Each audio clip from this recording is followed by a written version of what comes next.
नाज़रीन, आज का हमारा मौजू है रोज़ा और हिंदुस्तानी सकाफत। जैसा कि आप जानते हैं कि रमज़ान का मुक़द्दस रूहानी महीना जारी है। आज 8वां रोज़ा है और इस वक्त पूरी दुनिया के मुसलमान माह रमज़ान का एहतमाम कर रही हैं। माह रमज़ान में रोज़ा रखना और इबादत करना पूरी दुनिया में तकरीबन यकसा है, लेकिन रोज़ा इफ्तार करना और सहरी का एहतमाम करना हर मुल्क में अपनी रिवायत और कल्चर के मुताबिक किया जाता है और इस मौके पर अपने अपने मुल्क का कल्चर देखने को मिलता है। लोग रिवायती पकवान के साथ इलाके के मुताबिक ऐसी ग़िज़ा का इस्तेमाल करते हैं जिससे वो सेहतमंद रह सके और रोज़े की वजह से होने वाली कमज़ोरी की भरपाई कर सके। इफ्तार और सहरी के लिए हमारे मुल्क में बेशतर जगह पर मसाजिद से ऐलान किया जाता है या वक्त के हो जाने की सूरत में बतौर अलामत हॉर्न और सायरन बजाए जाते हैं। या सहरी के लिए नींद से बेदार करने के लिए भी ऐलान सायरन का इस्तेमाल किया जाता है और जिससे लोगों को पता चल जाता है कि इफ्तार का वक्त हो गया है या सहरी का वक्त अब खत्म हो गया है और लोग इसी के मुताबिक सहरी और इफ्तार करते हैं, जबकि दूसरे मुल्क में अपनी रिवायत के मुताबिक ऐसा किया जाता है।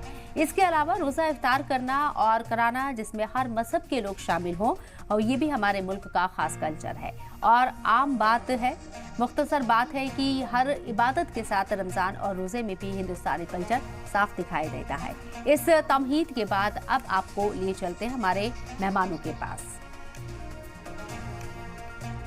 तो आपको बता दें कि जिस तरीके से रमज़ान का मुक़द्दस महीना चल रहा है और आज हम बात करने जा रहे हैं, जिसको हम डिस्कस भी करेंगे अपने खास मेहमानों के साथ, रमज़ान और हिंदुस्तानी सकाफत। रीति रिवाज यहाँ के आपने देखे हैं, किस तरीके से जो रिवायतें हैं वो नज़र आती हैं और क्या कल्चर है हिंदुस्तान का खासकर रमज़ान और रोज़े को लेकर, इसको भी हम डिस्कस करेंगे। लेकिन अक्सर आपने देखा होगा कि इफ्तार पार्टी का एहतमाम किया जाता है जिसमें हर मज़हब के लोग शामिल होते हैं, जबकि रोज़ा मुसलमानों का होता है लेकिन हर मज़हब के लोगों को शामिल किया जाता है। ये आपसी भाईचारगी और हम आहंगी का एक बड़ा मैसेज देता है और ऐसा नहीं है कि आने वाले कुछ वक्त से ही या कुछ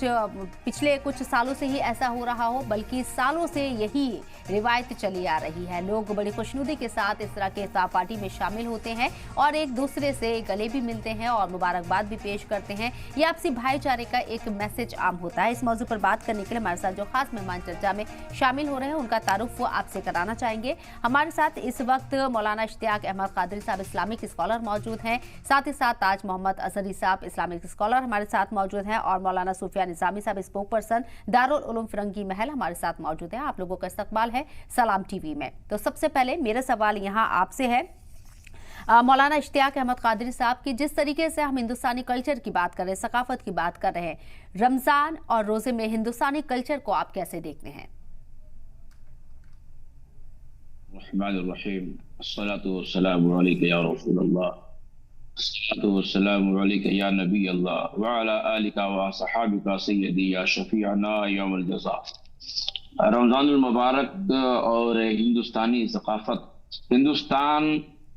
एक ऐसा खूबसूरत मुल्क है जिसमें कई मजहब, कई धर्म के लोग एक साथ आपस में मिलजुल करके अपनी अपनी सकाफत के साथ अपनी अपनी सकाफत को बरकरार रखते हुए अपना जीवन यापन करते हैं, अपनी ज़िंदगी गुजारते हैं और एक दूसरे का अदब व एहतराम करते हैं, एक दूसरे के त्योहारों में शामिल होकर के खुशियों का इजहार करते हैं और मुबारकबाद भी पेश करते हैं। मैं इस हवाले से कोट करूं, 2018 की बात है गालिबन,